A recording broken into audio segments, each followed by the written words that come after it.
கேரளாவின் 20 மக்களவை தொகுதிகளிலும் இரண்டாம் கட்ட வாக்குப்பதிவு விறுவிறுப்பு.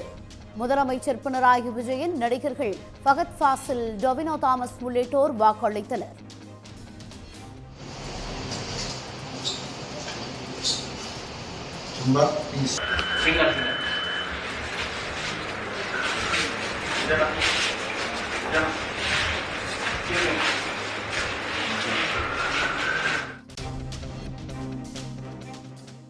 கர்நாடகாவின் 14 தொகுதிகளில் நடைபெறும் வாக்குப்பதிவில் மக்கள் ஆர்வத்துடன் பங்கேற்பு. முதலமைச்சர் சித்தராமையா, நடிகர் பிரகாஷ்ராஜ் உள்ளிட்டோர் வாக்கு செலுத்தினர்.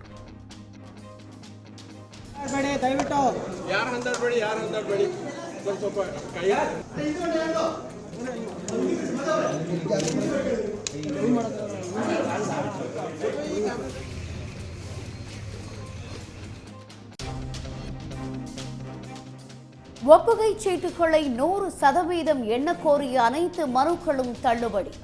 மீண்டும் வாக்குச்சீட்டு முறையை கொண்டுவர உத்தரவிட முடியாது எனவும் உச்சநீதிமன்றம் தீர்ப்பு.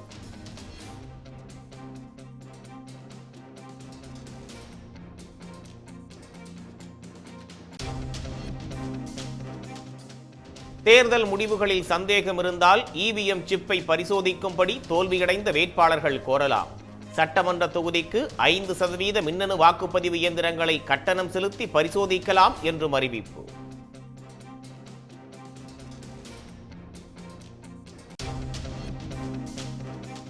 ராஜஸ்தானில் 13 தொகுதிகள், மராட்டியம் உத்தரப்பிரதேசத்தில் 8 தொகுதிகளிலும் வாக்குப்பதிவு. மத்திய பிரதேசம், பீகார், அசாமிலும் வாக்குப்பதிவு விறுவிறுப்பு.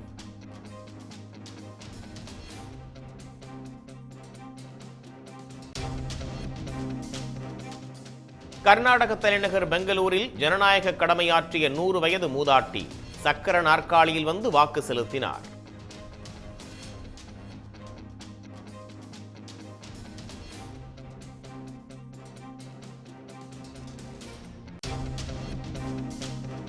வெப்ப அலையிலிருந்து மக்களை காக்க தமிழ்நாடு அரசு சிறப்பு நடவடிக்கை. வெயிலில் செல்வதை மக்கள் தவிர்க்க வேண்டும் என்று முதலமைச்சர் ஸ்டாலின் வேண்டுகோள்.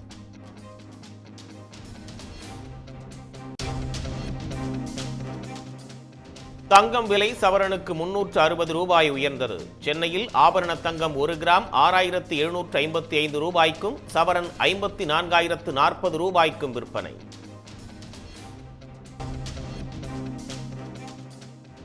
இன்று நடைபெற இருந்த டெல்லி மாநகராட்சி மேயர் தேர்தல் ரத்து.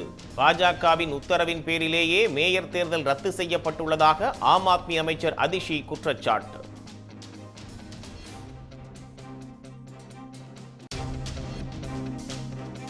வாட்ஸ்அப் செயலியின் தனி உரிமையை தகர்த்து தகவல் பரிமாற்றத்தை கண்காணிக்க ஒன்றிய அரசு முயற்சிப்பதாக புகார். இந்தியாவை விட்டே வெளியேற நேரிடும் என வாட்ஸ்அப் நிறுவனம் டெல்லி உயர்நீதிமன்றத்தில் தகவல்.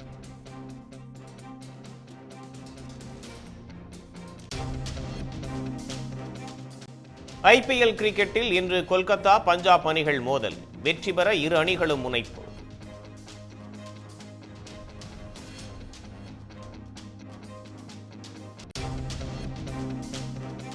தூத்துக்குடியில் விறுவிறுப்பாக நடைபெறும் பதநீர் நுங்கு விற்பனை.